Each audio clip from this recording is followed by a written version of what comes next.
మదనపల్లెలో ఫైళ్లు తగలబడ్డాయి అన్నది నిజం, అగ్ని ప్రమాదం జరిగిందన్నది నిజం. అయితే అది సృష్టించబడిందా లేకపోతే కనుక అక్కడ దానంతటా అదే జరిగిందా, ఇది ఇంతవరకు తేలలేదు. ఫోరెన్సిక్ నివేదికలోనే తేలాలి.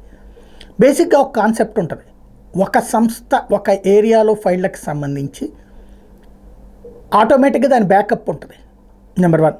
రెండోది వచ్చేటప్పటికి ఇప్పుడు పెద్దిరెడ్డి అనుచరులు భూములు కొనుక్కున్నారు, రిజిస్ట్రేషన్ చేయించుకున్నారు, అవన్నిటినీ తగలబెట్టడానికి.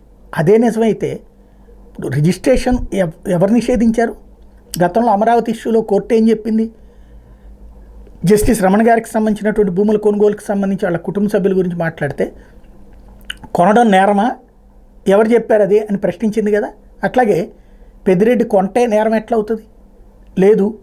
అసైన్డ్ భూములు డైరెక్ట్ కొనుక్కోరు కదా, 22A కింద వాళ్ళ పేరుతో రిజిస్టర్ చేశాక వాళ్ళు ఈయన పేరుతో రిజిస్టర్ చేస్తే స్కామ్ ఎట్లా అవుతుంది? కొనుక్కోకూడదని చట్టం ఎక్కడా లేదు కదా. పాతది నిషేధించడానికి ఆల్రెడీ రిజిస్టర్ అయిన నిషేధించడం అన్నటువంటి దానికి చేస్తే అది చట్టపరంగానే జరుగుతుంది, కానీ ఇది కాదు కదా.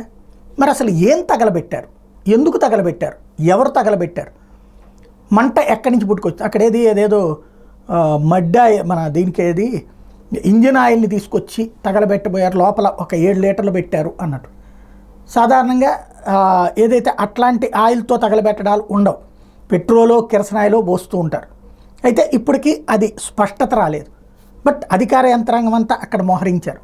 వాస్తవంగా ఎవరు తగలబెట్టారు, ఎందుకు తగలబెట్టారు, ఫైళ్ళు ఏంటి అన్నటువంటిది తేల్చే పనిలో ఉన్నారు. అది తేలేదాకా రకరకాల ప్రచారాలు మాత్రం నడుస్తూ ఉంటాయి.